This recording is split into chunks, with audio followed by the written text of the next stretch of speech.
Hi, so this is Ruby with Social Success Marketing. And I know this scenario didn't just happen to me, it may have happened to you as well. Now, what happened is that I scheduled a post earlier right here on LinkedIn. Now, we use a tool for that, but since I'm already on LinkedIn, I thought I might just as well try using that feature or functionality right here on LinkedIn. The problem is I can't find it. Here, look at the screen. I tried to look around for it and I couldn't find it. So here's the trick to find it. I pretended that I'm going to create a post like this one here, and that this is my account.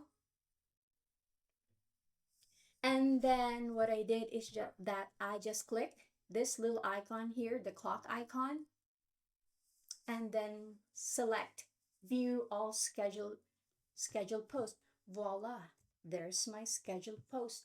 I hope that's helpful for you. And if you have any questions, just let me know. Happy Friday.